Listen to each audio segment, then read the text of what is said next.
प्यारे दोस्तों, कहानी शुरू करने से पहले आप हमारे चैनल को सब्सक्राइब करें और घंटी के निशान को जरूर दबाएं ताकि जब भी हम कोई नई कहानी लाएं तो वह सबसे पहले आप तक पहुंचे।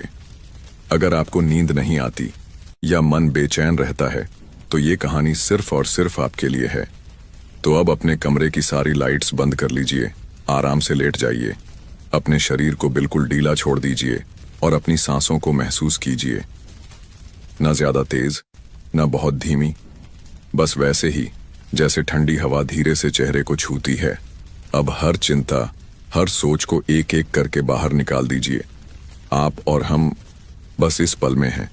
अब तैयार हो जाइए, क्योंकि हम लेकर आए हैं एक ऐसी कहानी जो सिर्फ सुनने के लिए नहीं, महसूस करने के लिए है। रघु, नया चौकीदार, गांव में उस सांझ पहुंचा जब दिन की आखिरी सोने सी लपटें खेतों की मेंढों पर झिलमिला रही थीं। बैलगाड़ियों के पहिए मिट्टी में पतली लकीरें खींचते चले जाते थे और नीम के पेड़ से हवा फीकी फीकी सीटी बजाती उतर रही थी। बस स्टैंड जैसा कोई ठिकाना यहां था नहीं। गांव की हद शुरू होते ही कच्ची सड़क नदी की तरह मुड़कर चौपाल पर आकर थम जाती। रघु ने अपने कंधे से बंधी पुरानी थैली ठीक की और कदम चौकी की ओर बढ़ा, जहां टूटी हुई ईंटों की दीवारें किसी पुराने किस्से की तरह टेढ़ी मेढ़ी खड़ी थीं। रघु के भीतर एक धीमी सी घबराहट थी जो वो व्यक्त नहीं करना चाहता था। उसने सोचा, काम तो काम है, चौकी की रखवाली करनी है बस।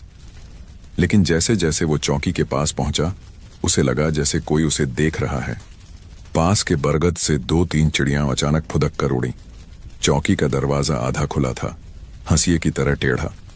दहलीज पर छूने की फीकी रेखा दिख रही थी, जैसे किसी ने पहले भी सीमा खींचकर सावधान किया हो कि अंदर मत आना। रघु ने वह रेखा पार की और धीरे से बोला, कौन? अंदर कोई नहीं था, पर कमरे की हवा में हल्का सा गीलापन और सड़ी किताबों की गंध तैर रही थी। एक पुराने हत्थे वाली कुर्सी पर धूल जमी थी, लेकिन धूल के बीच एक ताजा उंगलियों की लकीर भी थी, सीधी, जैसे किसी ने अभी अभी सहलाया हो। दीवार पर एक पीतल की कील से काला सा फोटो फ्रेम टंगा था। फोटो धुंधला था, पर चेहरा साफ दिखता था। चौकीदार की टोपी पहने एक आदमी, जिसकी आंखों में हल्की सी मुस्कान। रघु ने नजर टिका दी। उसकी सांस अटक गई। चेहरा उसका अपना सा, इतना मिलता जुलता कि जैसे वहीं खड़ा हो। उसने पलकों को झपकाया। फोटो धुंधला, फिर साफ। माथे की लकीरें वहीं, हल्की दाढ़ी वहीं, ठोड़ी का ढलान भी वहीं। अरे बाप रे! बाहर से किसी की आवाज आई। रघु चौंक कर मुड़ा। चौखट पर बुजुर्ग अम्मा खड़ी थीं। गांव में सब उन्हें बस अम्मा कहते। उनके साथ 10-11 साल का लड़का सोनू था, आंखों में जिज्ञासा और जेब में मार्बल की गोलियां। अम्मा ने देर तक रघु को देखा, उत्सुकता से नहीं, डर और पहचान के बीच फंसी हुई निगाहों से। तू कौन? उन्होंने कांपती आवाज में पूछा। रघु ने टोपी उतारी। नाम रघु, तहसील से ऑर्डर आया है, यहां चौकी संभालूंगा। अम्मा की आंखें सिकुड़ गईं। तेरा नाम भी रघु? रघु ने सिर हिलाया। सोनू ने धीरे से फुसफुसाया, अम्मा ये तो बिल्कुल।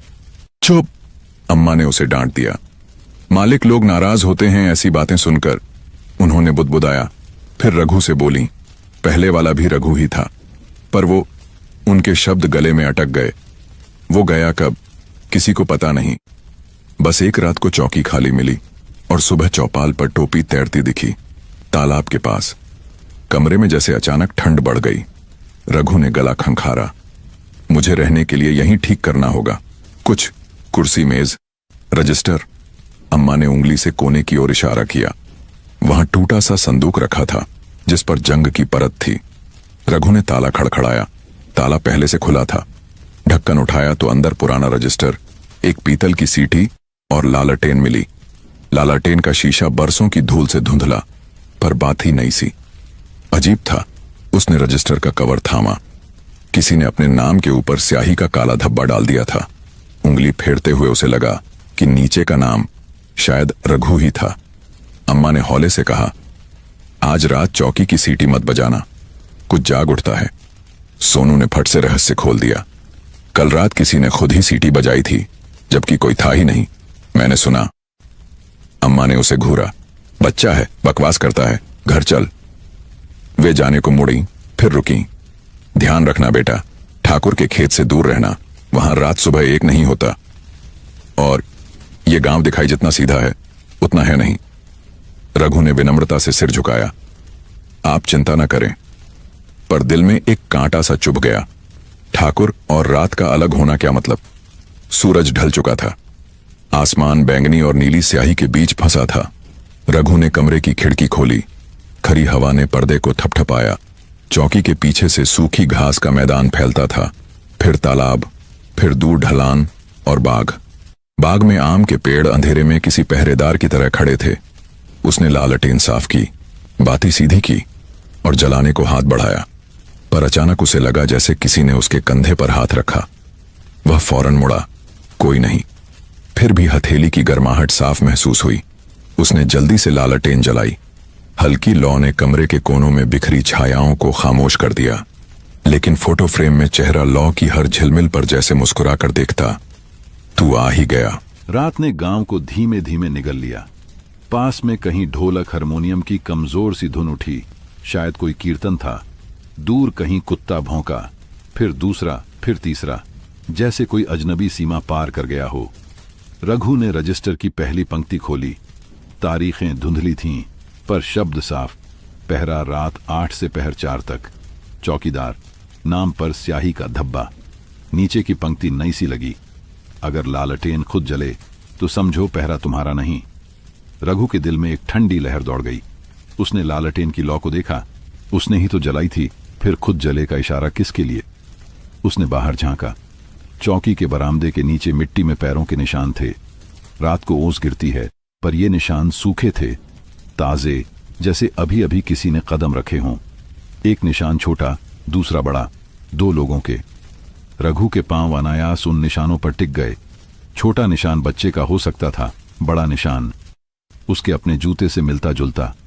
अजीब, उसने सोचा, मैं तो सीधे आया था, पीछे से नहीं। तभी खिड़की के बाहर छांव सी हिली। रघु ने सांस रोकी और धीरे से लालटेन उठाकर खिड़की तक गया। कांच से बाहर झांका। बरगद की जड़ों के पास, दूर नहीं, किसी ने काली टोपी उठाकर जोड़ी हथेलियों से झाड़ दी और फिर धीरे धीरे सरक कर पेड़ के पीछे चला गया। टोपी वहीं चौकीदार वाली। रघु ने हिम्मत बांधी और चौकी का दरवाजा खोलकर बाहर कदम रखा। हवा ठंडी थी, पर मिट्टी गर्म, जैसे दिन की धूप अब भी भीतर भीतर जल रही हो। कौन है? उसने पुकारा। झिंगुर अचानक चुप हो गए। दूर कहीं बैल की घंटी बजी, धीमी, सोई हुई। जवाब में बस पत्तों की सरसराहट आई। रघु ने टोपी के गिरने की आवाज सुनी। टप, जैसे किसी ने जानबूझकर दिखाने के लिए गिराई हो। वो आगे बढ़ा। घास में टोपी पड़ी थी, अंदर पसीने की हल्की गंध थी, पुरुष की मेहनत भरी देह की गंध, पर धूल बिल्कुल नहीं, जैसे अभी अभी किसी ने पहनी और उतारी हो।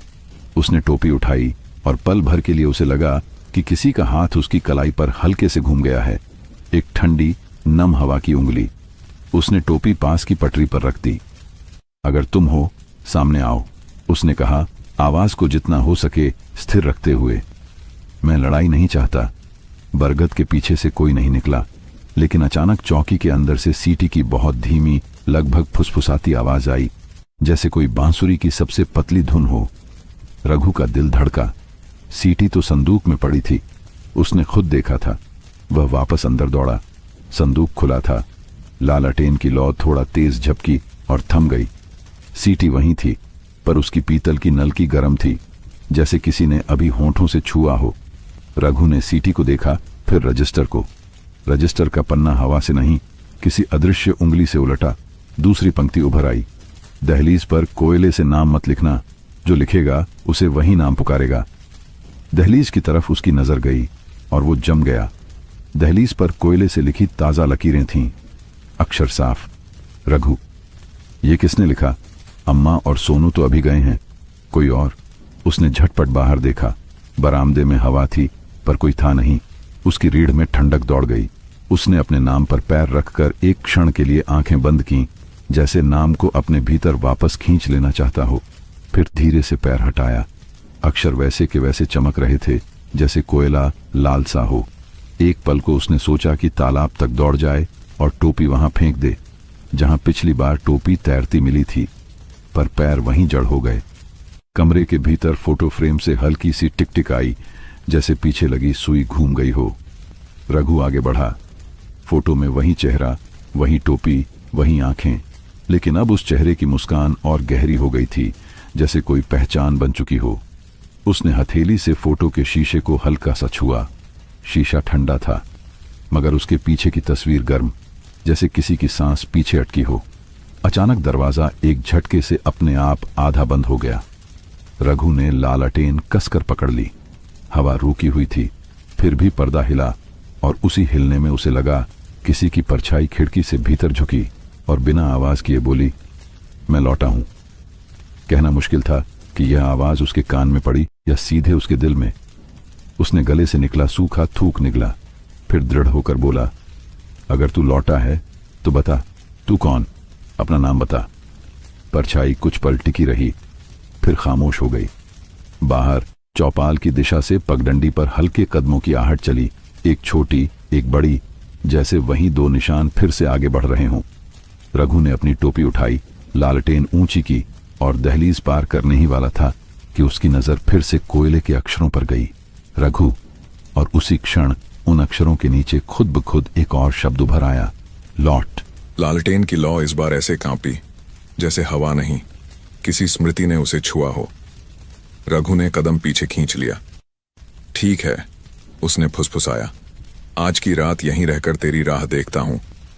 उसने सीटी को मेज पर रखा, रजिस्टर बंद किया और खिड़की के पल्ले थोड़े खुले छोड़ दिए, जैसे किसी को बुलावा दे रहा हो। कमरे की खामोशी में दूर से एक हल्की सी हंसी आई, मासूम या खतरनाक पहचानना मुश्किल था। शायद बच्चा, शायद कोई और। उसने लालटेन की बाती थोड़ी नीचे कर दी। लौ नरम हो गई, नींद जैसी। बाहर बरगद की जड़ें अपनी पुरानी कहानियां बुदबुदाने लगीं। भीतर फोटो फ्रेम की आंखें जैसे चौकी पर पहरा दे रही थीं, और दहलीज पर लिखा नाम कोयले की चमक में धीरे धीरे सांस ले रहा था, जैसे शब्द जीवित हों। रात लंबी थी, लेकिन रघु ने तय कर लिया, वो भागेगा नहीं, वो यहां रुकेगा, सच का पहरा देगा, और जो लौटा है उससे सामना करेगा, चाहे वो इंसान हो, परछाई हो या याद। दूर कहीं ठाकुर के खेत की दिशा से एक सूखी बेसुरी सरसराहट उठी, जैसे खड़ी फसल में बिना हवा कोई चल पड़ा हो। रघु ने आंखें सिकोड़कर सुनना चाहा। सरसराहट ने उत्तर में एक हल्का सा संकेत छोड़ा, आओ, और फिर सब शांत। रघु ने सांस छोड़ी, लालटेन के पास हाथ सेंके और दीवार से टिककर बैठ गया, पर आंखें खुली रहीं। नींद धीरे धीरे चौकी पर उतरती गई, जैसे कोई अदृश्य पहरेदार शिफ्ट बदल रहा हो। और तभी खिड़की की चौखट पर ठीक लौ की झिलमिल में एक काली टोपी का साया उभरा और गायब हो गया, बिना आवाज के। बाहर मिट्टी में फिर से दो ताजे निशान बन चुके थे, इस बार दहलीज से भीतर की तरफ।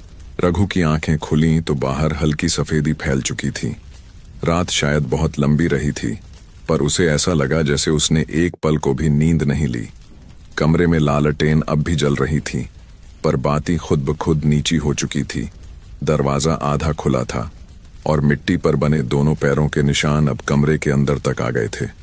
रघु ने कांपती उंगलियों से दीवार का सहारा लिया। निशान सीध में खिड़की तक गए थे और वहीं गायब हो गए, जैसे कोई अंदर आया हो पर बाहर गया ना हो। उसने सीटी उठाई। पीतल ठंडा था अब। उसने धीरे से फूंक मारी। आवाज बहुत धीमी, लगभग टूटी सी निकली। फिर भी बाहर कहीं झाड़ियों में कोई हिला। रघु दरवाजे तक गया, झांका। तालाब की दिशा में धुंध की परत थी, वही तालाब जहां पुराना चौकीदार आखिरी बार देखा गया था। गांव अब जागने लगा था। औरतें चक्की घुमा रही थीं, बच्चे स्कूल की थैलियां संभाल रहे थे, लेकिन चौकी के आसपास कोई नहीं आता। सब जैसे अनजाने डर से उसे टाल देते। रघु ने कुर्सी बाहर रखी, बैठकर रजिस्टर खोला। दूसरे पन्ने पर कुछ नया लिखा था। जो सच तलाशेगा उसे पहले अपना अतीत ढूंढना होगा। उसने कसम खाई कि यह लाइन पहले नहीं थी। स्याही गीली लग रही थी। राम राम चौकीदार, एक भारी आवाज आई। रघु ने सिर उठाया। ठाकुर लखन सिंह दरवाजे पर खड़ा था, सफेद कुर्ते में, गले में सोने की चेन, पर चेहरे पर कुछ बेचैनी। नया आया है ना तू? पुराने चौकीदार का क्या हाल सुना था? रघु बोला। सुना कि वो अचानक गायब हो गया। ठाकुर की आंखें कुछ पल चमकी, फिर बोला, गायब नहीं हुआ, भाग गया। चोरी की थी उस नीच ने। रघु ने धीरे से कहा, कौन सी चीज? मेरी जमीन के कागज, गांव के सबूत थे मेरे पास, सब उसने चुरा लिए। अब उसका हिसाब ईश्वर करेगा। ठाकुर मुस्कुराया, पर वो मुस्कान खाली थी, डर और गुस्से का मिश्रण। तू बस चौकी संभाल, बाकी में मत पड़। रघु ने सिर हिलाया, पर दिल में सवाल उभरा। अगर उसने चोरी की थी तो कोई सबूत क्यों नहीं मिला? और वो तस्वीर चौकी में अब भी क्यों टंगी थी? ठाकुर जैसे कुछ छिपा रहा हो। सांझ फिर धीरे धीरे उतरी। हवा में अब पहले से ज्यादा सर्दी थी। तालाब के पास कुत्ता रो रहा था, बार बार एक ही दिशा में देखकर। रघु ने लालटेन उठाई और तय किया कि आज वहां जाएगा। रास्ते में अम्मा मिली, बोली, मत जा बेटा, रात में तालाब अपनी चीजें खुद ढूंढता है। रघु रुका। अम्मा, अगर मैं नहीं गया तो सच कौन बताएगा? अम्मा ने सिर झुका लिया। फिर जो दिखे उसे सच मत मान लेना। तालाब तक पहुंचते पहुंचते रात पूरी उत्तर आई थी। मेंढ पर खड़ा रघु देखता रहा। पानी बिल्कुल शांत था, जैसे शीशा। उसने लालटेन नीचे की, लौ का प्रतिबिंब पानी में कांपने लगा। उसी प्रतिबिंब में उसे अचानक किसी और लालटेन की झिलमिल दिखी, तालाब के दूसरे छोर पर। कौन है वहां? वह चिल्लाया। जवाब में सिर्फ एक हल्की सी हंसी गूंजी। आवाज औरत की नहीं, बच्चे की भी नहीं, वही जो फोटो में मुस्कुरा रही थी। रघु के पांव मिट्टी में धंस गए। लालटेन हवा से कांपी, पर बुझी नहीं। और तभी तालाब की सतह पर बुलबुले उठे, जैसे किसी ने अंदर से सांस छोड़ी हो। पानी में कुछ तैर रहा था। कपड़े का टुकड़ा? नहीं, वो टोपी थी।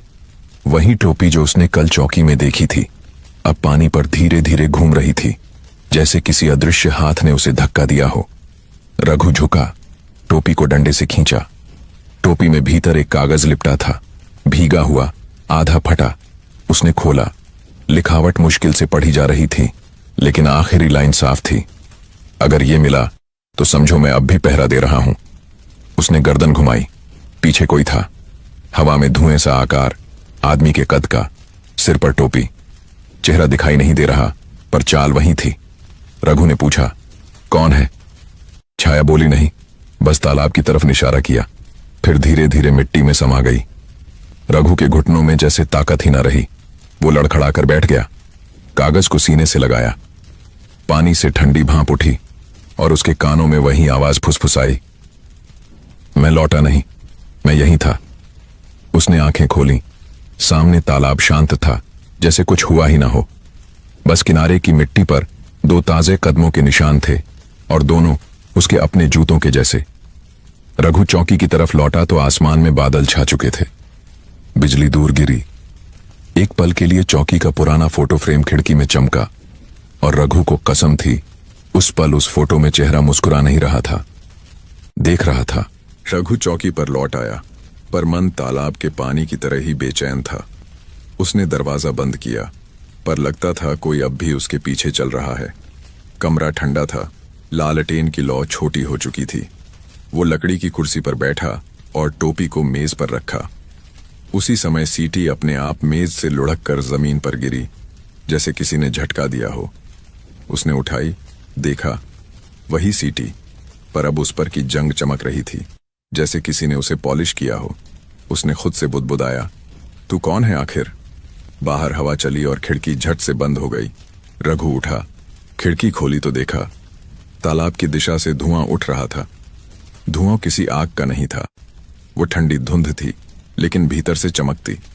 उसने लालटेन उठाई और चौकी से नीचे उतरा। रास्ते में मिट्टी गीली थी, जैसे किसी ने अभी अभी पानी गिराया हो। हर कदम पर उसके पैरों के साथ दूसरे पैरों की आहट गूंज रही थी, जैसे कोई कदम कदम पर पीछा कर रहा हो। तालाब के किनारे पहुंचते ही वो रुक गया। पानी शांत, पर बीच में हल्का भंवर बन रहा था। रघु ने नीचे झांका। उसे लगा कोई चेहरा तैर रहा है। आंखें खुली, पर शरीर नहीं। अचानक किनारे की झाड़ियों से सरसराहट आई। रघु मुड़ा। सोनू था, छोटा लड़का, वही जो अम्मा के साथ था। उसके हाथ में एक पुरानी टोपी थी। काका, ये मुझे तालाब के पास मिली थी, उसने कहा। रघु का दिल धड़क उठा। तू अकेला आया? हाँ, मैं रोज यहां खेलता हूं, लेकिन आज तालाब से किसी ने मेरा नाम लेकर पुकारा। रघु झट से उसके पास गया। नाम लेकर? क्या बोला? सोनू धीरे बोला। बोला, सोनू, चौकीदार को सच बता दे। रघु ने बच्चे का हाथ पकड़ा। अब तू घर जा, किसी को मत बताना कि तू यहां आया था। सोनू डर गया और भाग गया। रघु ने टोपी अपने हाथ में ली। गीली थी, पर अंदर मिट्टी नहीं, बालों के 2-3 रेशे चिपके थे, किसी के सिर से अभी अभी उतरी हो जैसे। उसने तालाब की ओर देखा। भंवर अब बड़ा हो चुका था। अचानक पानी में से कुछ ऊपर उठा। लकड़ी का डिब्बा, आधा सड़ा हुआ। उसने डंडे से खींचकर बाहर निकाला। डिब्बे पर लाल रंग से कुछ लिखा था, रजिस्टर देखो। रघु के पैरों के नीचे से जमीन जैसे खिसक गई। वो चौकी की ओर भागा। कमरे में लौह की गंध थी। लालटेन की लौ अब शांत थी, लेकिन रजिस्टर खुद खुला पड़ा था और उसमें नया पन्ना, साफ गीला, जैसे तालाब से निकला हो। पहली पंक्ति थी, मैंने सच्चाई लिखी थी इसलिए मिटा दिया गया। उसने उंगली से नीचे पढ़ा। तारीख 3 महीने पुरानी थी, ठीक उसी दिन की जब पुराना चौकीदार गायब हुआ था। नीचे लिखा था, अगर ठाकुर को सच पता चल गया तो वो पूरे गांव को बेच देगा। रघु की सांस अटक गई। उसने दरवाजे की ओर देखा, कोई नहीं था, पर छत से एक बूंद पानी टपकी, सीधी उसी पन्ने पर। अक्षर फैल गए, लेकिन आखिरी शब्द और गहरे हो गए, बचाओ। अचानक बाहर से किसी के भागने की आवाज आई। वो बाहर निकला। तालाब की तरफ ठाकुर जा रहा था, हाथ में लालटेन। रघु धीरे धीरे पीछे पीछे गया। तालाब के पास ठाकुर झुककर कुछ मिट्टी खोद रहा था, शायद कुछ छिपा रहा था। रघु चिल्लाया, रुको ठाकुर। ठाकुर हड़बड़ा गया, हाथ से मिट्टी झाड़ी और बोला, तू यहां क्या कर रहा है?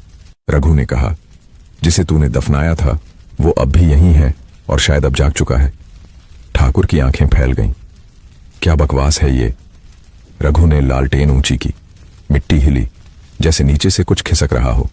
ठाकुर पीछे हटा। एक काली टोपी मिट्टी से बाहर आई, वही टोपी।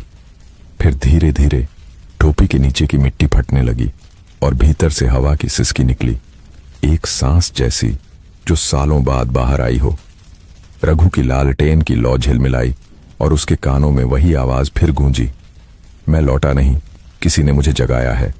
ठाकुर वहीं गिर पड़ा। रघु पीछे हटा, लेकिन मिट्टी की हर परत जैसे जिंदा हो चुकी थी। वो समझ गया, यहां जो दफन था अब सिर्फ मिट्टी नहीं, एक राज है जो खुद सामने आना चाहता है। रात का आसमान अब लाल था। बिजली दूर कहीं चमकी और तालाब की सतह पर धीरे धीरे 2 परछाइयां उभरी, एक रघु की और दूसरी वही पुराना चौकीदार। रात फिर से उतर चुकी थी। चौकी के चारों ओर सन्नाटा घना था, जैसे गांव की हर आवाज किसी अनदेखे डर में छिप गई हो। रघु ने रजिस्टर को अपने सामने खोला। हवा के हल्के झोंके में पन्ने कांप रहे थे और उसी कांपने में एक नया पन्ना खुला जो उसने पहले कभी नहीं देखा था। उस पर लिखा था, अगर मैं लौटा तो कोई नहीं बचेगा। उसने माथे पर पसीना महसूस किया। उसकी उंगलियां कांपने लगीं।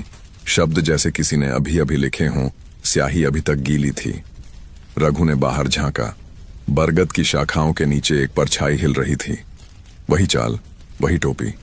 उसने लालटेन उठाई और बरामदे तक पहुंचा। कौन है वहां? परछाई ने जवाब नहीं दिया, बस धीरे धीरे दीवार पर सरकती चली गई और रजिस्टर का पन्ना अपने आप पलट गया। अब जो लिखा था वो और भी भयानक था। जिसे मैं पहचानूंगा उसे मैं अपने साथ ले जाऊंगा। रघु के कानों में जैसे हवा ने सीटी बजाई। दरवाजे पर किसी ने 3 बार दस्तक दी। ठक ठक ठक। वो हिम्मत जुटाकर बाहर गया। कोई नहीं था, सिर्फ दहलीज पर एक ताजी जोड़ी जूतों के निशान और मिट्टी पर कुछ गिरा हुआ। वो झुका। टूटी हुई लाल धागे की माला उसने उठाई। उसके छूते ही कानों में आवाज गूंजी, किसी की भारी सांसें, जैसे कोई ठीक पीछे खड़ा हो। उसने मुड़कर देखा, कुछ नहीं, पर हवा में हल्की फुसफुसाहट। तूने मेरा पहरा ले लिया है, अब सजा भी तेरी है। रघु चौकी में लौटा। अजीब था, दरवाजा अब अंदर से बंद था, जबकि उसने खुला छोड़ा था। लालटेन अपने आप तेज हो गई और उसके प्रकाश में दीवार पर कुछ दिखा। किसी ने नाखून से खुरच कर लिखा था, ठाकुर ने झूठ बोला। रघु के दिमाग में बिजली सी कौंध गई। वो ठाकुर के घर की दिशा में देखने लगा। दूर हवेली की छत पर हल्की लौ झिलमिला रही थी, जैसे कोई वहां भी जाग रहा हो। अचानक खिड़की के बाहर हलचल हुई। अम्मा थी। वे थकी कांपती आवाज में बोली, बेटा लाल धागा कहाँ मिला? रघु बोला, दहलीज पर। अम्मा की आंखें फैल गईं। वो मत पहनना, उस धागे से पहले चौकीदार की लाश बांधी गई थी। रघु सन्न रह गया। क्या मतलब? ठाकुर ने रात में उसे मारा था, कहा कि चोरी की थी, पर सच्चाई कुछ और थी। तो फिर क्यों सब चुप रहे? अम्मा ने कहा, क्योंकि जिसने बोला वो सुबह तक रहा नहीं।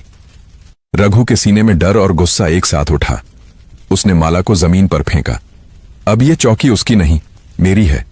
मैं पता लगाऊंगा कि क्या हुआ था। अम्मा ने सिर झुकाया। तो याद रखना, जो उसे जगाता है वो खुद चैन से नहीं सोता। रघु ने चौकी का दरवाजा बंद किया और रजिस्टर फिर खोला। पन्ना खुद खुला। इस बार आखिरी पन्ने पर कोने में धुंधली लिखावट थी, जिस दिन लालटेन अपने आप जले समझो वो लौट आया है। रघु ने लालटेन की तरफ देखा। लौ झिलमिला रही थी। उसने उसे बुझाने की कोशिश की, पर बाती अपने आप फिर से जल उठी। हवा बंद थी, फिर भी लौ टिमटिमाई और उसके भीतर किसी चेहरे का आकार बना। वो चेहरा वही चौकीदार, मुस्कुराता हुआ, पर अब उसकी आंखें गुस्से से लाल थीं। रघु की सांसें भारी हो गईं। उसने कहा, तू मुझसे क्या चाहता है? और फिर जैसे जवाब में दीवार पर फोटो फ्रेम गिरा और उसके पीछे छिपा एक छोटा सा कागज उभरा। कागज पर लिखा था, मैं निर्दोष था। उसके नीचे खून सा लाल धब्बा फैला हुआ था। रघु ने वो पन्ना उठाया और देखा। अक्षरों के नीचे किसी के उंगलियों के निशान थे, जो धीरे धीरे मिट्टी में बदल रहे थे। बाहर से फिर वही दस्तक, थक थक थक। इस बार रघु ने दरवाजा खोला। कोई नहीं, पर आंगन की मिट्टी पर लाल धागे से बंधी एक चिट्ठी पड़ी थी। उसने खोली। सच, अब ठाकुर के खेत में दफन है। रघु ने सीधा ठाकुर की हवेली की तरफ देखा। हवा फिर वहीं सीटी बजाने लगी। रघु ने लालटेन उठाई और ठंडे आसमान के नीचे धीरे धीरे चल पड़ा। हर कदम पर उसे लग रहा था जैसे कोई पीछे पीछे चल रहा हो, और हर बार जब वो मुड़कर देखता, बस वही पुरानी परछाई जो अब और पास आती जा रही थी। रघु जब ठाकुर की हवेली के सामने पहुंचा तो हवा में मिट्टी और केरोसिन की गंध थी, जैसे अभी अभी कहीं आग बुझाई गई हो। दीवारों पर पुराने दिए धुंधले जल रहे थे और बरामदे में दो नौकर चौकन्ने खड़े थे। दोनों ने रघु को देखते ही एक दूसरे की ओर घबराकर देखा। कौन है? एक ने पूछा। मैं चौकीदार हूं, रघु ने सख्त आवाज में कहा। ठाकुर से काम है। अंदर से भारी कदमों की आवाज आई। ठाकुर लखन सिंह खुद दरवाजे तक आया। उसकी आंखों के नीचे काली लकीरें थीं, जैसे कई रातों से सोया ना हो। उसने झुंझलाते हुए कहा, क्या चाहिए इतनी रात को? रघु ने लालटेन ऊंची की। सवालों के जवाब। ठाकुर, ये चौकी क्यों शापित लगती है? हर रात कोई वहां लौट आता है। ठाकुर की गर्दन तन गई, पर होंठ कांपे। तेरा काम सवाल पूछना नहीं, चौकी संभालना है। और अगर चौकी में किसी की आत्मा पहरा दे रही हो तो? रघु ने उसकी आंखों में देखा। तालाब की मिट्टी में कुछ है, और वो तू जानता है। ठाकुर की सांस तेज हो गई। देखो चौकीदार, तेरी नौकरी अभी शुरू हुई है, खत्म भी हो सकती है। तालाब, चौकी सब मेरी जमीन पर है। रघु बोला, पर जो दफन है वो जमीन का नहीं, जमीर का हका है। ठाकुर कुछ कह पाता, उससे पहले पीछे से एक नौकर भागता हुआ आया। मालिक, खेतों में आग लग गई है। ठाकुर का चेहरा सफेद पड़ गया। कौन आग लगाएगा इस वक्त? वह दौड़ा। रघु उसके पीछे। खेतों की तरफ पहुंचते ही दोनों रुक गए। आधे खेत में आग नहीं, बल्कि लाल रोशनी थी। कोई जलन नहीं, पर हर पौधे के ऊपर हल्की लौ झिलमिला रही थी, जैसे आत्माओं ने दीपक जलाए हों। हवा में सीटी जैसी आवाज थी, वही जो चौकी के आसपास सुनाई देती थी। रघु ने धीरे कहा, देखा ठाकुर, ये आग नहीं, चेतावनी है। ठाकुर चिल्लाया, चुप रहो, ये सब तेरे आने के बाद हो रहा है। तू ही अशुभ है। रघु शांत रहा। अगर मैं अशुभ होता तो तालाब का सच मुझे क्यों दिखता? वो रजिस्टर क्यों बोलता? ठाकुर हंसा, लेकिन हंसी कांप रही थी। रजिस्टर? वो तो मैंने खुद लिखा था, उसके पन्नों में अब झूठ है। रघु ने पास जाकर कहा, नहीं ठाकुर, उसमें तेरी सच्चाई दबी है। तूने पहले चौकीदार को मारा और अब उसका साया तुझसे हिसाब मांगने आया है। ठाकुर की आंखें फैल गईं। तू बकवास कर रहा है। मैंने बस उसे सजा दी थी क्योंकि उसने कागज चुराए थे। कागज या तेरे राज? रघु ने ताना मारा। हवा में अचानक धुएं की गंध और तेज हो गई। रात की हवा ठंडी थी, पर ठाकुर के माथे पर पसीना झलक आया। तभी खेत के बीच से किसी के चलने की आवाज आई, चर्र चर्र। दोनों ने देखा, अंधेरे में वही पुरानी चौकीदार की आकृति। लालटेन की झिलमिल में उसका चेहरा साफ दिखा, आधा धुएं में आधा रोशनी में। वो कुछ नहीं बोल रहा था, बस ठाकुर की तरफ देख रहा था। ठाकुर पीछे हट गया।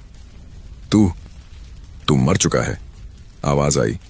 मर गया था, पर सच को दफनाने वालों से पहले नहीं। रघु ने महसूस किया, जमीन उसके पैरों के नीचे हिल रही थी। हवा में फुसफुसाहटें गूंज रही थीं, जैसे सैकड़ों आवाजें एक साथ बोल रही हों। वो लौट आया है। वो लौटा नहीं था, वो यहीं था। ठाकुर जमीन पर गिर पड़ा। मैंने गलती की थी, मैंने डर के मारे झूठ बोला था, बस डर के मारे। रघु ने लालटेन जमीन पर रख दी। लौ सीधी उठी और उसी रोशनी में तालाब की दिशा चमकी, जैसे वहां से किसी ने इशारा किया हो। ठाकुर ने कांपते हुए सिर झुकाया। क्या चाहिए तुझे? रघु ने शांत स्वर में कहा। सिर्फ स्वीकारोक्ति। ठाकुर की आवाज टूटी। हां, मैंने उसे मारा था। वो मेरे कागज लेकर भागा था, पर वो कागज झूठे थे। मुझे डर था सच उजागर हो जाएगा। रघु ने कहा, अब डर खत्म कर ठाकुर, सच खुद लौट आया है। ठाकुर रो पड़ा। हवा की सीटी अब धीमी हो गई। खेतों की लपटें एक एक कर बुझ गईं। बस राख और मिट्टी की गंध बची। लेकिन जब रघु ने नजर उठाई तो पुराना चौकीदार गायब था। बस वहां एक टोपी रखी थी और उसके नीचे लाल धागा। रघु ने टोपी उठाई, देखा, अंदर लिखा था, ध्यान रखना, मैं अभी गया नहीं हूं। रात के उस सन्नाटे में जब सब कुछ थम सा गया था, तभी हवा में राख की गंध फिर से उठी। रघु और ठाकुर दोनों ने एक साथ खेत की तरफ देखा। अब भी कुछ पल पहले जिन लपटों ने शांत हो जाना था, अब वे फिर से जल उठीं। लेकिन इस बार आग असली थी। ताजा धुआं, जलते पत्तों की सड़ांध और हवा में गूंजती वही सीटी, लंबी खिंची हुई, जैसे कोई अपनी मौजूदगी जताना चाहता हो। रघु ने कहा, ये आग खुद नहीं लगी ठाकुर, किसी ने लगाई है। ठाकुर कांपती आवाज में बोला, कौन करेगा ऐसा? अब तो सब खत्म हो गया। नहीं, रघु बोला, अभी कुछ बाकी है। वो दोनों आग की ओर भागे। खेत की मिट्टी गर्म थी, पर आग किसी एक हिस्से में केंद्रित थी, ठीक उसी जगह जहां ठाकुर कुछ दिन पहले नया कुआं खुदवा रहा था। रघु को याद आया, अम्मा ने कहा था कि कुएं की खुदाई में कुछ हड्डियां निकली थीं जिन्हें ठाकुर ने दबा दिया था। आग के पास जाकर रघु ने मिट्टी हटाई। भीतर से टूटी हुई लकड़ी, जली कपड़े की झिल्ली और एक लोहे की अंगूठी निकली। उस पर उभरा था एक नाम, रघुनाथ। रघु का दिल जैसे वहीं रुक गया। उसका पूरा नाम भी यही था, लेकिन अब वो समझ गया, पुराने चौकीदार का भी यही नाम था। ये कैसे हो सकता है? ठाकुर पीछे हट गया। नाम भी वही, चेहरा भी वही। क्या तू इंसान है या? रघु ने उसे रोका। डर मत ठाकुर, मैं जीवित हूं, लेकिन किसी ने चाहा है कि मैं यहां आऊं, शायद उसी की अधूरी कहानी पूरी करने। बिजली गिरी पास के पेड़ पर। धूल और आग की लपटें उड़ी। खेत की सीमाओं पर खड़ी परछाइयां जैसे हिलने लगीं। कई आकृतियां एक साथ, कुछ छोटे, कुछ ऊंचे, जैसे गांव के वो लोग जो बरसों से गुम थे। एक औरत की आवाज आई, सच अब सबको सुनाना होगा। ठाकुर जमीन पर घुटनों के बल गिर गया। मुझे माफ कर दो, मैंने मजबूरी में किया था। पर हवा ठंडी पड़ गई। लौ अचानक नीली हो गई और उसमें चौकीदार की आकृति साफ दिखी, अब और करीब। उसका चेहरा आधा जला हुआ, मगर आंखों में गहरी शांति थी। उसने रघु की तरफ देखा, जैसे उसे पहचान गया हो। रघु ने धीमे स्वर में कहा, तू मुझसे क्या चाहता है? आवाज आई, मेरा नाम साफ कर दे, दुनिया को बता दे, मैं चोर नहीं था। मैंने सच छिपाया लेकिन चोरी नहीं की। रघु बोला, सच क्या था? छाया बोली, ठाकुर ने जमीन के नकली कागज बनवाए थे, मैंने उन्हें छिपा दिया ताकि गांव बच जाए, पर उसने मुझे झूठा कहकर दफना दिया। रघु के होंठ कांप गए। उसने ठाकुर की तरफ देखा।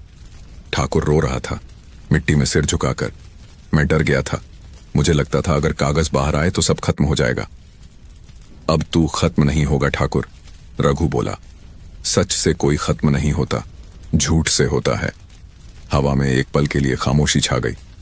आग की लपटें अपने आप शांत हो गईं। राख के बीच वही अंगूठी पड़ी थी, अब चमक रही थी। रघु ने उसे उठाया। गर्म नहीं थी बल्कि ठंडी, जैसे आत्मा ने उसमें सुकून छोड़ दिया हो। ठाकुर उठा, कांपती आवाज में बोला, अब वो जाएगा ना? रघु ने सिर हिलाया। तब तक नहीं, जब तक उसका सच सबके सामने ना आए। दोनों ने खेत की मिट्टी ढकी। जैसे ही उन्होंने आखिरी मुट्ठी फेंकी, हवा में वो सीटी फिर बजी। इस बार तीखी नहीं, कोमल, जैसे किसी ने पहरा बदलने का संकेत दिया हो। रघु ने लालटेन उठाई। लौ अब पीली नहीं, हल्की नीली थी। उसने ठाकुर से कहा, कल सुबह चौपाल में सबको बुलाओ, अब सच्चाई बोलेगी, इंसान नहीं। ठाकुर ने सिर झुका लिया। वो जानता था अब कुछ छिप नहीं सकता। रात के आखिरी पहर में जब दोनों चौकी लौटे तो दरवाजा खुला था। अंदर कोई नहीं, लेकिन मेज पर रजिस्टर फिर खुला था। आखिरी पंक्ति में लिखा था, अब मेरा काम तू कर, मेरा नाम मिटा दे, अपना लिख। रघु ने पेंसिल उठाई, धीरे धीरे नीचे लिखा, चौकीदार रघुनाथ, नया पहरेदार। स्याही फैल गई, पर शब्द साफ थे। उसी पल हवा में वही नीली लौ चमकी और दीवार पर टंगा फोटो फ्रेम खुद झूल गया। पुराने चौकीदार की मुस्कान अब शांत थी, जैसे किसी ने आखिरकार उसे सुना हो। रघु ने गहरी सांस ली। अब शायद वो सच में चला गया, उसने बुदबुदाया। पर जैसे ही वो दरवाजे से बाहर निकला, तालाब की दिशा से एक नई सीटी गूंजी, धीमी पर जिंदा। सुबह गांव की गलियों में हलचल थी। बच्चे स्कूल जा रहे थे और औरतें चक्की के पास बातें कर रही थीं, लेकिन आज उनकी बातचीत कुछ अलग थी। कोई धीरे से कह रहा था, कल रात मैंने चौपाल के पास चौकीदार को देखा। दूसरा जवाब देता, अरे मैंने भी देखा, लेकिन उसी वक्त वो चौकी में भी था। रघु जब चौकी पहुंचा तो उसने देखा कि उसके रजिस्टर का पन्ना अपने आप खुला हुआ है। पंक्तियां वही थीं, लेकिन कोने में एक नई लाइन जुड़ गई थी, दो पहरेदार कभी एक साथ चैन से नहीं रह सकते। उसने माथे पर हाथ रखा। अब ये सब कहां खत्म होगा, उसने खुद से कहा। तभी दरवाजे पर दस्तक हुई।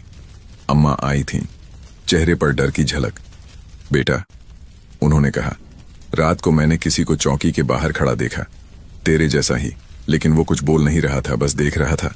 रघु बोला, शायद कोई और होगा। अम्मा ने सिर हिलाया। नहीं, वो तू ही था, पर आंखें लाल थीं। रघु के शरीर में सिहरन दौड़ गई। वो तुरंत बाहर निकला और बरगद की तरफ गया। जमीन पर जूतों के दो निशान, और दोनों एक जैसे। उसने अपने पांव वहां रखे, पूरी तरह मेल खाते। ये क्या हो रहा है?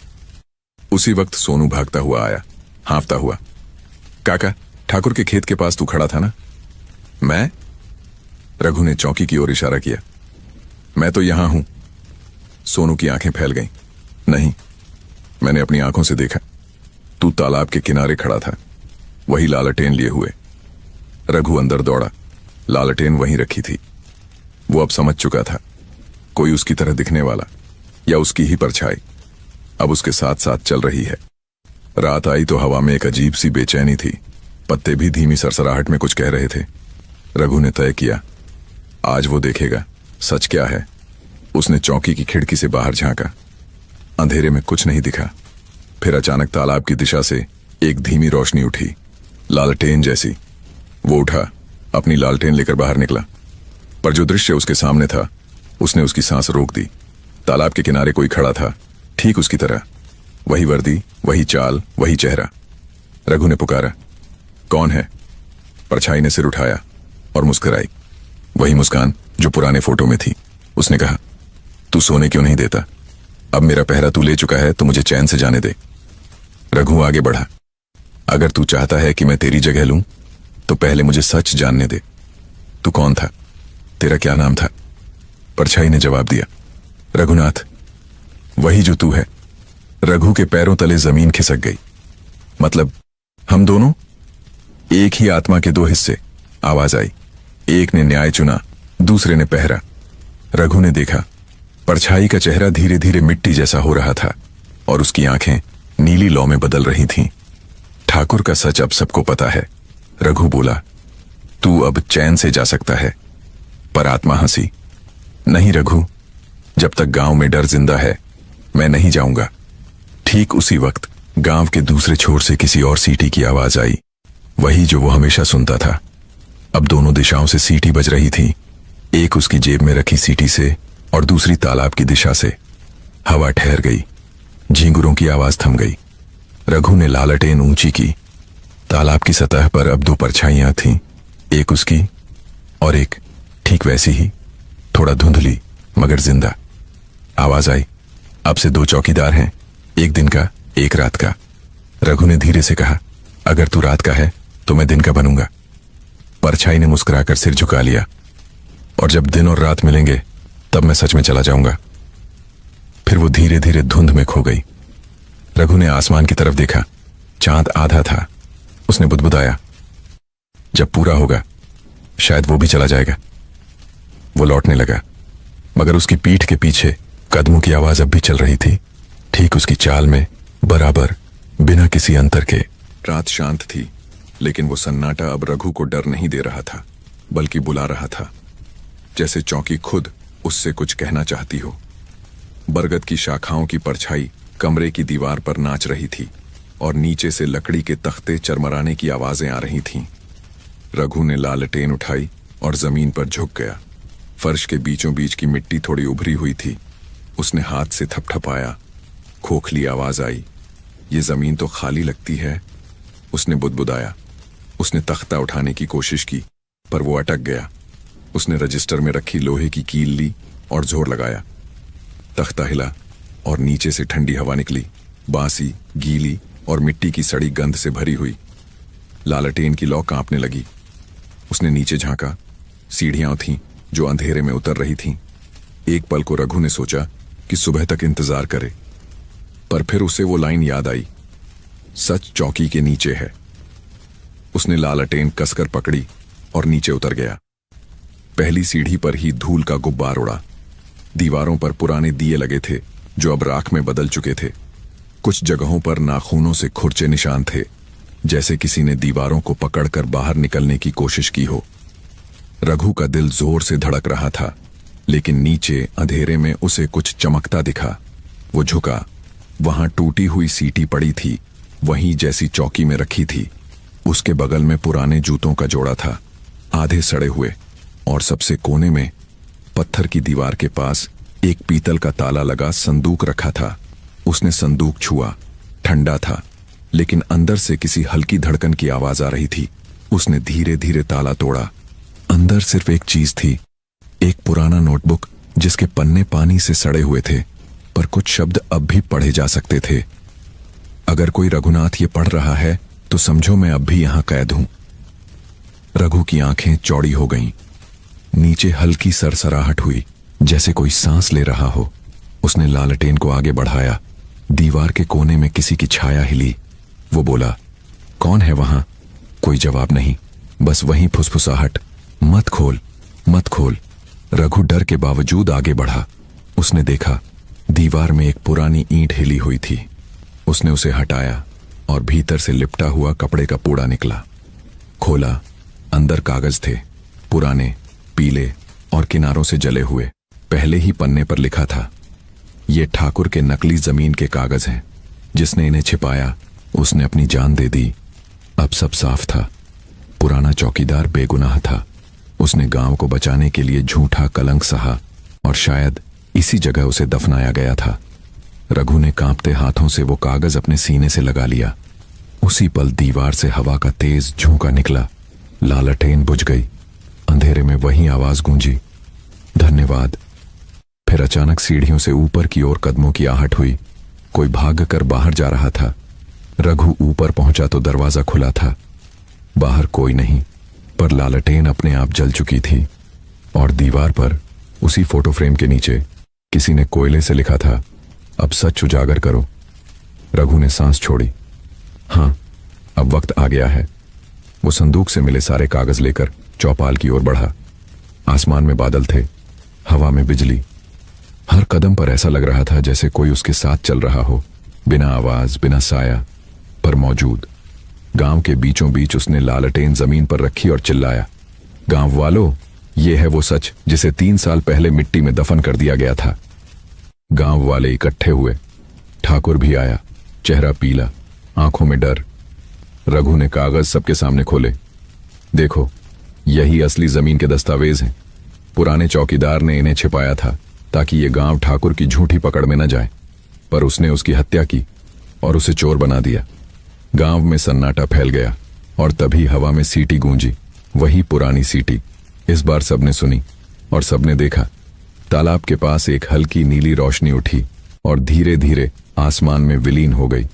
रघु ने सिर झुका लिया। अब तेरा काम पूरा हुआ भाई, उसने कहा। लालटेन की लौ झिलमिलाई और चौकी की ओर से एक हल्की हंसी की गूंज आई। फिर सब शांत। उस रात गांव पर अजीब सी चुप्पी थी। हवा न थी, न झिंगुरों की आवाज। बस चौकी के पास लगे पुराने नीम की पत्तियां सूखी सी झूल रही थीं। रघु ने चौकी का दरवाजा बंद किया, पर उसे साफ महसूस हुआ बाहर कोई है, जैसे कोई सांस ले रहा हो, बहुत पास। रघु ने लालटेन उठाई। लो हल्की नीली हो गई। उसने धीरे से पूछा, कौन? जवाब में सन्नाटा। फिर खिड़की की दरार से ठंडी हवा अंदर आई और उसी हवा में एक धीमी फुसफुसाहट घुली। रघु। आवाज इतनी पास थी कि उसे लगा जैसे उसके कान के बिल्कुल पास किसी ने नाम लिया हो। रघु मुड़ा। खाली कमरा, पर मिट्टी पर ताजे पैरों के निशान, ठीक वैसे जैसे पिछली बार थे। वो धीरे धीरे उन निशानों का पीछा करने लगा। निशान चौकी के पिछले दरवाजे से निकलकर तालाब की ओर जा रहे थे। रघु ने लालटेन ऊंची की। तालाब का पानी इस बार शांत नहीं था, हल्की लहरें बन रही थीं। उसने देखा पानी की सतह पर कोई खड़ा है। वही चौकीदार, वही चेहरा, लेकिन अब उसकी आंखों में शांति नहीं, बेचैनी थी। रघु बोला, मैंने सबको सच बता दिया, अब तुझे क्या चाहिए? छाया बोली, तूने सच बताया, पर सबने माना नहीं। क्या मतलब? ठाकुर ने माफी मांगी, पर उसके बेटे ने नहीं। वही अब मेरे खिलाफ है, वही आग फिर जलाएगा। रघु के गले में सूखा लार उतर गया। तो अब क्या करेगा तू? आवाज आई, अब मैं नहीं, तू करेगा। मैं तुझे दिखाऊंगा कौन झूठा है। तालाब का पानी हिला और उसके बीच एक आकृति उभरी। ठाकुर का जवान बेटा विनोद। उसकी आंखों में नफरत थी, हाथ में मशाल। वो खेत की तरफ जा रहा था। रघु दौड़ा। रुक विनोद। विनोद ने पीछे देखे बिना कहा, मेरे बाप को तेरा जादू पागल कर गया है, अब मैं इस चौकी को ही जला दूंगा। रघु ने तालाब की दिशा में देखा। वहीं परछाई खड़ी थी, जैसे किसी नाटक का निर्देशक। उसने हाथ से इशारा किया, अब तेरा पहरा शुरू। रघु चौकी पहुंचा तो हवा गर्म थी। विनोद दरवाजे पर मशाल लिए खड़ा था। ये जगह अपशकुन है, वो चिल्लाया। इस चौकी से सब अनहोनी शुरू हुई। रघु ने आगे बढ़कर कहा, अपशकुन नहीं, अपराध की सजा है। विनोद ने मशाल झटका, पर हवा का झोंका उठा और मशाल खुद ब खुद बुझ गई। दोनों सन्न रह गए। तभी दीवार से एक नीली लौ निकली और चौकी के कोने में वही पुराना चौकीदार उभरा, आधी आत्मा आधा धुआं। उसने विनोद से कहा, तेरे पिता ने मेरी गलती मानी, अब तू मान ले। विनोद डर के मारे पीछे हट गया। नहीं, तू मर चुका है। आवाज आई, हां, पर तेरे झूठ ने मुझे अब तक जिंदा रखा है। रघु ने देखा, विनोद के हाथ से मशाल गिर गई। वो जमीन पर बैठ गया, आंखों से आंसू बहते हुए बोला, मैंने ही खेत में वो आग लगाई थी, मुझे लगा इससे डर खत्म हो जाएगा। आवाज नरम हो गई, अब सच बोल दिया तूने, अब डर भी चला जाएगा। हवा एकदम शांत हो गई। नीली लौ धीरे धीरे मिट्टी में समा गई। रघु ने महसूस किया कमरे की दीवारों पर जमी धूल जैसे किसी ने पोंछ दी हो। लालटेन की लौ सीधी उठी, बिना कांपे। विनोद ने सिर झुका लिया, अब मैं भी पहरा दूंगा ताकि कोई और गलत ना हो। रघु ने उसके कंधे पर हाथ रखा, अब कोई अकेला नहीं रहेगा। बाहर से हल्की बारिश शुरू हो गई, पहली बार उस गांव में बरसों बाद। आसमान से पानी गिर रहा था, पर तालाब का पानी बिल्कुल शांत। उसके बीच से एक नीली रेखा उठी, धीरे धीरे हवा में घुल गई। रघु ने ऊपर देखा, फोटो फ्रेम की मुस्कान अब पूरी थी। नीचे वही पुराना रजिस्टर खुद ब खुद खुल गया और उस पर लिखा था, पहरा पूरा हुआ, अब चैन है। वो मुस्कुराया, रजिस्टर बंद किया और चौकी के बाहर गया। आसमान साफ था, हवा ठंडी और मिट्टी से भाप उठ रही थी। उसे महसूस हुआ कोई उसके साथ चल रहा है, लेकिन इस बार परछाई नहीं, बस सुकून। रघु ने आखिरी बार चौकी की तरफ देखा। लालटेन की लौ धीरे से बुझ गई, जैसे कह रही हो, अब मैं सच में चला गया। सुबह की हल्की धुंध चौकी के दरवाजे से अंदर घुस रही थी। हवा में गीली मिट्टी की खुशबू थी, लेकिन उसमें कुछ बेचैनी घुली हुई थी। रघु रात भर जागता रहा था। नींद आंखों में नहीं थी, बस एक सवाल बार बार घूम रहा था, वो मैं ही था या कोई और। वो उठा। लालटेन बुझी हुई थी, मगर शीशे पर किसी के हाथ के निशान थे, 5 उंगलियों के, ताजे, जैसे किसी ने अभी अभी उसे छुआ हो। उसने शीशे को पोंछा और उसी वक्त रजिस्टर अपने आप खुल गया। इस बार उसमें सिर्फ 2 शब्द लिखे थे, आजा। रघु ने सांस भरी और बाहर निकला। धूप हल्की थी, लेकिन बरगद की छाया गहरी। उसने देखा, तालाब की दिशा में फिर वही नीली चमक। वो बढ़ा, कदम दर कदम। हर बार मिट्टी थोड़ी ठंडी होती गई, हवा और भारी। तालाब के किनारे पहुंचते ही उसने देखा, पानी के ऊपर कोई खड़ा है। इस बार परछाई नहीं, वो खुद था। चेहरा, वर्दी, चाल सब वैसा ही।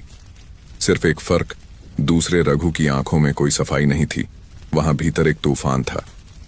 तू कौन है? रघु ने पूछा। आवाज आई, मैं वो हिस्सा हूं जिसे तू मानने से डरता है। मैं वो रघुनाथ हूं जो मर गया था, और तू वो है जो उसकी जगह जी रहा है। रघु पीछे हटा। नहीं, मैं असली हूं। असली? छाया हंसी। असली वही होता है जो सच्चाई से भागे नहीं।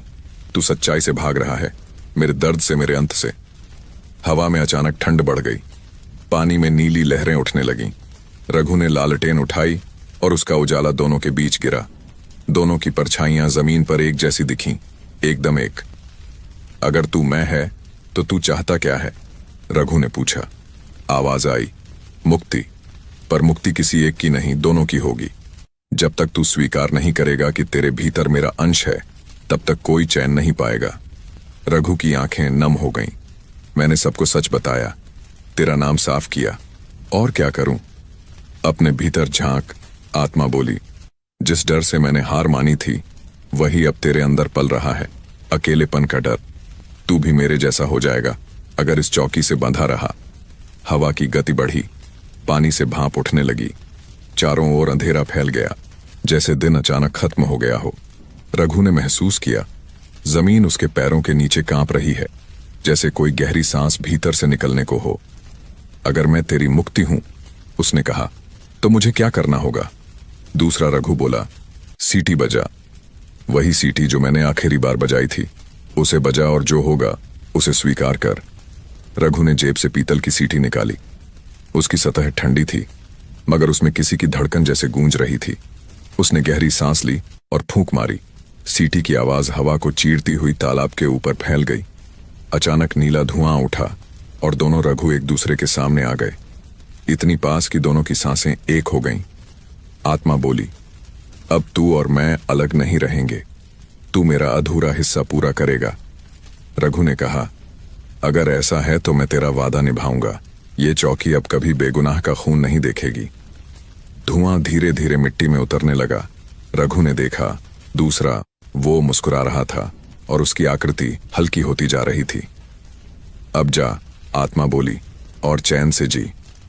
रघु के गाल पर ठंडी हवा की थपकी लगी, जैसे किसी ने प्यार से अलविदा कहा हो। फिर सब शांत। तालाब फिर वैसा ही हो गया, स्थिर और निःशब्द। रघु ने नीचे देखा। जमीन पर वही अंगूठी पड़ी थी जिस पर लिखा था रघुनाथ। उसने उसे उठाया और अपने हाथ में पहन लिया। धीरे धीरे सूरज की पहली किरण पानी पर पड़ी और तालाब की सतह से नीली झिलमिलाहट गायब हो गई। अब वहां सिर्फ एक चौकीदार था, लेकिन उसकी आंखों में 2 जिंदगियां झलकती थीं। रघु ने हल्की मुस्कान के साथ कहा, अब पहरा सिर्फ रात का नहीं, आत्मा का भी होगा। सुबह का सूरज लाल था, जैसे रात की आखिरी आग अब भी आसमान में झिलमिला रही हो। रघु चौकी के बाहर बैठा था, हाथ में वही रजिस्टर, और उसके भीतर अब सिर्फ खाली पन्ने, मानो सारा अतीत खुद ही मिटा दिया गया हो। लेकिन गांव में अब भी डर था, और उस डर की जड़ थी ठाकुर। ठाकुर पिछले 2 दिनों से बाहर नहीं निकला था। हवेली की खिड़कियां बंद और भीतर से कभी कभी चीख जैसी कोई आवाज। गांव के लोग कहते, उसे चौकीदार की आत्मा सता रही है। कोई कहता, वो अपने पापों के नीचे दब गया है। रघु ने ठान लिया, आज सब खत्म करेगा। वो हवेली पहुंचा। दरवाजा अर्ध खुला था, अंदर अंधेरा और धुएं की गंध। झूमर टेढ़ा लटक रहा था और फर्श पर टूटी शराब की बोतलें। ठाकुर कुर्सी पर बैठा था, सूखे होंठ, लाल आंखें और कांपते हाथ। तू आ ही गया। उसने कहा, अब तो चैन मिल जाएगा। रघु ने कहा, सच को बोलने से डर लगता है ठाकुर। ठाकुर हंसा, पर वो हंसी पागलपन से भरी थी। सच? अब सच क्या बचेगा रघु? मैंने तो खुद को भी झूठा बना लिया है। रघु ने आगे बढ़कर कहा, तेरे बेटे ने सब मान लिया, उसने अपनी गलती कन्फेस की। अब तेरी बारी है। तू अगर सच नहीं बोलेगा तो तेरा डर तेरी जान ले लेगा। ठाकुर उठने की कोशिश में गिर पड़ा। वो लौट आता है हर रात। कौन? वो। उसने कांपते हाथ से चौकी की दिशा में इशारा किया। वो रघुनाथ। मैंने उसे तालाब में नहीं दफनाया था रघु, मैंने उसे चौकी के नीचे छोड़ा था ताकि उसका साया हमेशा वहीं रहे, मेरे रहस्यों की रखवाली करे। रघु की आंखें फैल गईं। तो तू ही उसकी मौत का असली जिम्मेदार था? ठाकुर ने सिर हिलाया। मैंने ही मारा था उसे। पीठ पर चोट मारी, वो गिरा, सांसें रुक गईं, पर वो मरने से पहले कह गया, मैं लौटूंगा, और वो लौटा। अचानक हवेली की दीवारों पर छाया दौड़ गई। खिड़कियों से हवा अंदर आई, दिए अपने आप जल उठे। ठाकुर चीख पड़ा, देख, वो आ गया। कमरे की हवा नीली हो गई। रघु ने देखा, सामने वही आकृति, चौकीदार की आत्मा, अब शांत नहीं, क्रोधित। उसने कहा, मैंने तुझे वक्त दिया था ठाकुर, पर तूने फिर झूठ बोला।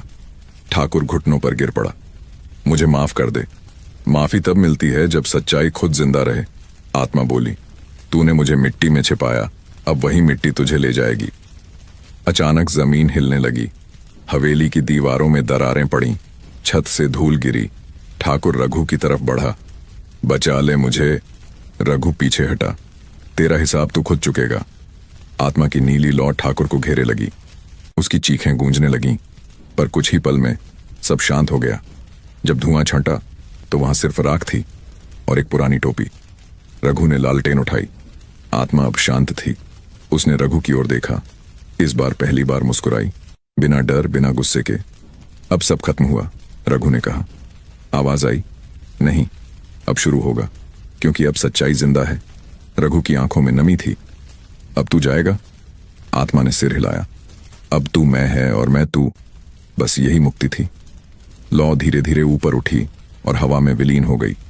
जब रघु बाहर निकला तो सूरज पूरी तरह उग चुका था। गांव के लोग दरवाजे पर खड़े थे। किसी ने पूछा, ठाकुर कहाँ है? रघु ने कहा, जहां उसका सच उसे ले गया।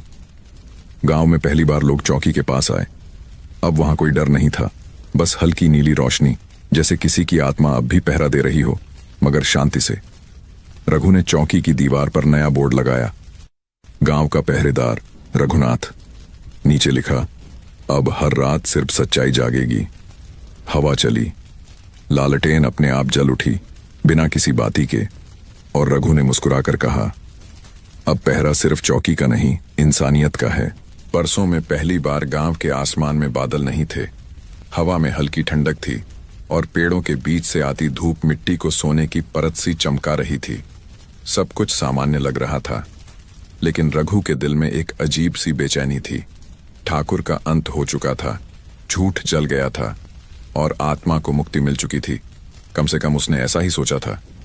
पर चौकी के आसपास अब भी हवा भारी लगती थी। रात में कभी कभी लालटेन अपने आप जल उठती और बरगद की पत्तियां बिना हवा के हिलती। रघु चौकी के बरामदे में बैठा सोच रहा था, शायद अब मुझे गांव छोड़ देना चाहिए।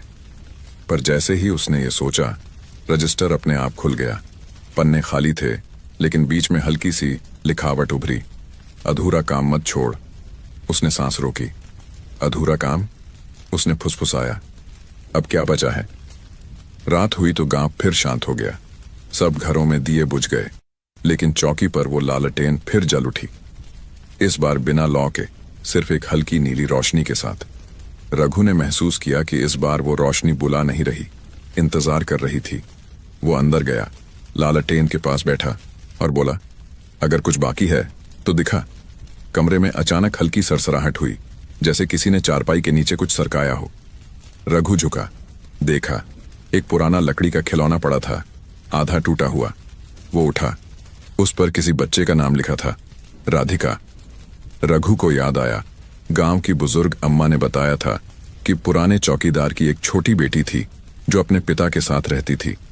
उसकी मां के मरने के बाद वो गायब हो गई थी। कोई नहीं जानता था वो कहाँ गई। रघु के गले में कुछ अटक गया तो यही अधूरा था। अगली सुबह वो अम्मा के घर गया। अम्मा, क्या पुराने चौकीदार की कोई बेटी थी? अम्मा की आंखें भर आईं। हाँ बेटा, राधिका। वो बहुत प्यारी बच्ची थी। उस रात जब उसके बाप को मरा हुआ बताया गया, वो डर के मारे भाग गई थी, फिर कभी लौटी नहीं। रघु बोला, अगर वो जिंदा है तो मैं उसे ढूंढूंगा। अम्मा ने कांपते हाथ से उसका सिर छुआ। अगर तुझे वो मिल जाए तो समझना चौकी अब सच में पवित्र हो गई। 3 दिन लगे। जंगल के पार नदी किनारे के एक छोटे बस्ती में रघु को वो लड़की मिली। अब वो बड़ी हो चुकी थी, लेकिन आंखें वैसी ही थीं जैसी तस्वीरों में थीं। क्या तुम चौकीदार की बेटी राधिका हो? लड़की चौंकी। आपको यह नाम कैसे पता? रघु ने कहा, तुम्हारे पिता ने मुझे बुलाया ताकि तुम्हें वापस लाऊं। वो देर तक चुप रही, फिर धीमे से बोली, मुझे हमेशा लगता था कि वो मरे नहीं हैं। मैं रातों में सीटी की आवाजें सुनती थी, जैसे कोई पहरा दे रहा हो। रघु मुस्कुराया। वो अब भी दे रहे हैं, लेकिन अब चैन से। वो दोनों गांव लौटे। चौकी के सामने खड़े हुए तो लालटेन अपने आप जल उठी। राधिका की आंखों से आंसू गिरने लगे। यही जगह थी जहां वो हर रात मुझे कहानी सुनाते थे। रघु बोला, तो आज तू उनकी आखिरी कहानी सुना दे, ताकि उनका साया अब सदा के लिए सो जाए। राधिका चौकी के कोने में बैठ गई। उसने अपने पिता की सीटी उठाई और धीरे से फूंकी। आवाज में न कोई डर था, न कोई दर्द, बस एक मधुर धुन। हवा रुक गई। दीवारों पर रखे दिए खुद ब खुद जल उठे और फोटो फ्रेम की मुस्कान अब इतनी साफ थी कि रघु को लगा जैसे चौकीदार की आंखें सच में चमक उठीं। नीली लौ धीरे धीरे ऊपर उठी, आसमान में विलीन हो गई। राधिका ने आंसू पोंछे और बोली, अब वो चले गए। रघु ने सिर झुका लिया। नहीं, उसने कहा, अब वो यहीं हैं, हमारी यादों में। अगली सुबह जब गांव वालों ने चौकी देखी तो दीवार पर किसी ने लिखा था, अब ये पहरा इंसानों के लिए नहीं, आत्माओं की शांति के लिए है। उस दिन के बाद चौकी की लालटेन कभी अपने आप नहीं जली, और जब हवा चलती तो सीटी की जगह बस एक हल्की सरसराहट सुनाई देती थी, जैसे कोई दूर से कह रहा हो, अब सब ठीक है। गांव में पहली बार सन्नाटा नहीं, सुकून था। चौकी अब डर की नहीं, आस्था की जगह बन गई थी। रघु और राधिका हर शाम वहीं बैठते, अपने पिता के नाम का दिया जलाते। मगर एक रात जब बाकी गांव सो चुका था, राधिका बोली, चाचा, पिताजी ने जो दस्तावेज छिपाए थे वो सब तो तुमने लौटा दिए थे ना? रघु बोला, हाँ, लेकिन क्यों पूछ रही हो? राधिका ने झिझकते हुए कहा, क्योंकि कुछ दिन पहले मुझे एक अजनबी मिला। उसने कहा, तेरे बाप ने सिर्फ कागज नहीं छिपाए थे, कुछ और भी था, कुछ ऐसा जो पूरे गांव को बदल सकता है। रघु चौंका। कौन था वो आदमी? मैं उसे नहीं जानती, पर उसकी आंखें बहुत अजीब थीं, जैसे वो सब जानता हो। रघु ने गहरी सांस ली। शायद तेरे पिता ने सच का सिर्फ आधा हिस्सा बताया था। उस रात रघु चौकी पर देर तक बैठा रहा। हवा में अब भी उस पुराने पहरेदार की खुशबू थी। तभी रजिस्टर अपने आप खुल गया। बीच में एक पन्ना उभर आया जो पहले कभी नहीं दिखा था। उस पर लिखा था, सच का दूसरा हिस्सा दीवार के भीतर है। जहां मैंने जमीन छिपाई थी, वहां उम्मीद भी रखी थी। रघु उठ खड़ा हुआ, लालटेन उठाई और दीवार की तरफ बढ़ा। वही दीवार जिसके पीछे से कभी खून के निशान मिले थे। उसने हथेली से ठपठपाया। दीवार खोखली लगी। उसने ईंट निकाली और अंदर से एक लकड़ी का डिब्बा मिला। अंदर कपड़े में लिपटा एक छोटा बंडल था और उसके साथ एक कागज। कागज पर लिखा था, जिस जमीन के लिए मैंने जान दी वो किसी ठाकुर की नहीं थी, वो गांव की थी। इन बच्चों के नाम करो, नहीं तो मेरी आत्मा अधूरी रहेगी। रघु की आंखें भर आईं। उसने राधिका को बुलाया। तेरे पिता ने जो बचाया वो सिर्फ कागज नहीं थे, ये पूरी जमीन का हक था। सुबह होते ही दोनों चौपाल पहुंचे। गांव वाले जमा हुए। रघु ने सबके सामने वो दस्तावेज खोले, असली रजिस्टर जिसमें पूरे गांव की जमीन के असली मालिकों के नाम थे। देखो, रघु बोला, तुम सबकी जमीन ये थी। ठाकुर ने झूठे कागज बनवाए थे ताकि तुम्हें बेघर कर दे, लेकिन रघुनाथ ने यह सच्चाई छिपाकर तुम सबको बचा लिया। गांव वाले सन्न रह गए। किसी की आंखों में आंसू थे, किसी के होंठ कांप रहे थे। अम्मा बोली, हमने उसे चोर समझा और वो हमारा रक्षक निकला। राधिका आगे बढ़ी। मेरे पिता कहते थे, पहरा सिर्फ दीवारों का नहीं होता, इंसाफ का भी होता है। आज उन्होंने अपना वादा पूरा कर दिया। उस वक्त हवा चली, चौकी की लालटेन अपने आप जल उठी और उसकी लौ इतनी स्थिर थी जैसे कोई अंदर बैठकर मुस्कुरा रहा हो। रघु ने लालटेन की ओर देखा। अब शायद वो सच में शांति में है, उसने कहा। गांव वालों ने राधिका को गले लगाया। किसी ने कहा, तेरे बाप ने हमें घर दिया, अब हम उसे नाम देंगे। और उसी दिन चौकी का नाम बदलकर रखा गया, रघुनाथ चौकी, गांव की आत्मा। उस शाम सूरज ढल रहा था। रघु और राधिका बरगद के नीचे बैठे थे। राधिका बोली, अब मैं यहीं रहूंगी, चौकी मेरी भी है। रघु मुस्कुराया, हां, अब इस चौकी को किसी चौकीदार की नहीं, एक बेटी की जरूरत है। रात हुई तो हवा फिर वही पुरानी धुन लेकर आई। लालटेन जल उठी, लेकिन इस बार लौ पीली नहीं, सुनहरी थी, मानो किसी ने ऊपर से आशीर्वाद दिया हो। और बरगद के नीचे मिट्टी में धीरे धीरे अक्षर उभरे, अब सच सुरक्षित है। रघु ने मिट्टी को छुआ और कहा, अब तुम्हारा पहरा खत्म रघुनाथ, अब ये तुम्हारी बेटी निभाएगी। और तब पहली बार चौकी की हवा में सन्नाटा नहीं, एक हल्की सी ठंडी शांति फैली, जैसे गांव की आत्मा ने आखिरकार गहरी नींद पाली हो। रात फिर आई, लेकिन इस बार उसका रंग अलग था। चौकी पर अब न डर था न फुसफुसाहटें, बस एक ठहरी हुई खामोशी।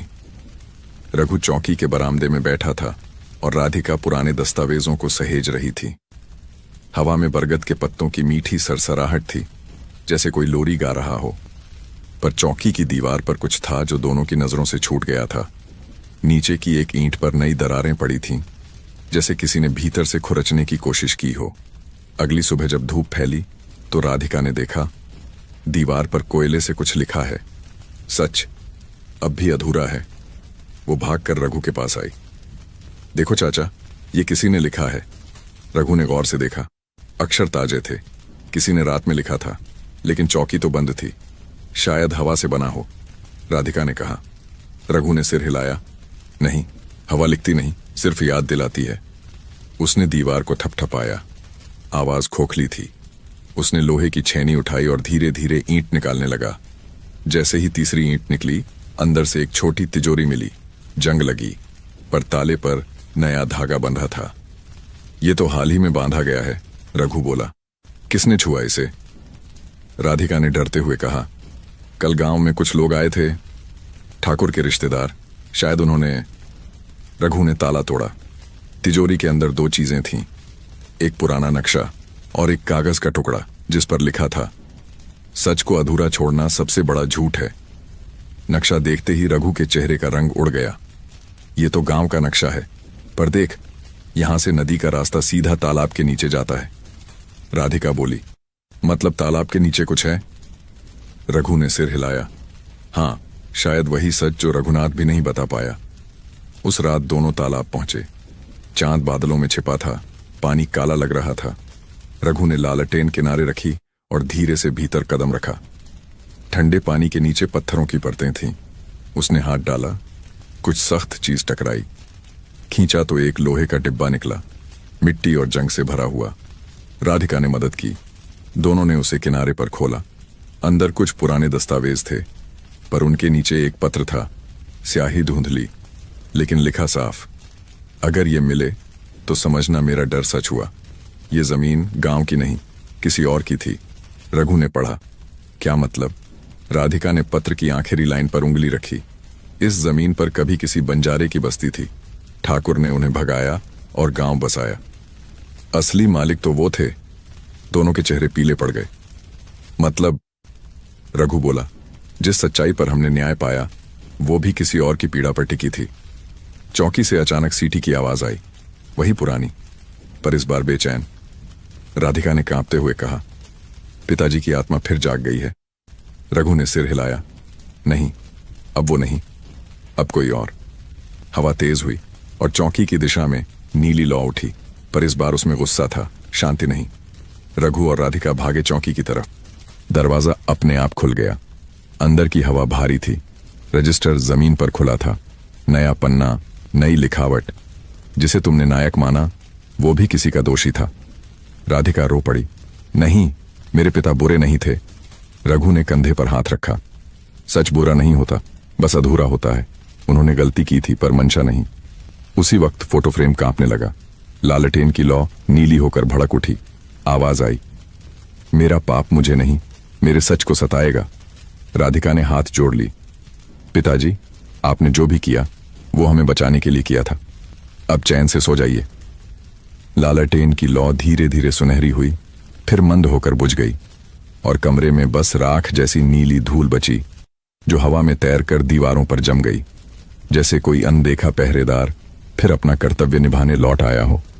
रघु ने लालटेन नीचे रखी और कहा, अब ये चौकी सिर्फ एक कहानी नहीं, एक सबक है। सच की भी कई परतें होती हैं और हर परत में एक अधूरा इंसान। राधिका बोली, और हर अधूरे इंसान में एक सच्चा पहरेदार। दोनों बरगद के नीचे पहुंचे। हवा अब ठंडी नहीं, शांत थी। चांद पूरी तरह निकला था। तालाब पर उसकी रोशनी पड़ रही थी और वहां पानी के ऊपर हल्की सी नीली छाया फिर उभरी, मुस्कुराती हुई, सिर झुकाती हुई, जैसे आखिरी सलाम हो। फिर वो धीरे धीरे फीकी पड़ी और मिट्टी के भीतर समा गई। इस बार रघु ने आंखें बंद की और कहा, अब सच पूरा है। सुबह की हल्की हवा चौकी की दीवारों को सहला रही थी। लालटेन अब बुझी हुई थी, लेकिन उसकी कांच की परत पर नीले धुएं का हल्का निशान अब भी था, मानो कोई अदृश्य पहरेदार अब भी अपनी ड्यूटी पर हो। रघु बरामदे में बैठा था, दोनों हथेलियां घुटनों पर रखे, आंखें तालाब की ओर। उसके चेहरे पर थकान नहीं, एक सुकून था जो कभी उसने महसूस नहीं किया था।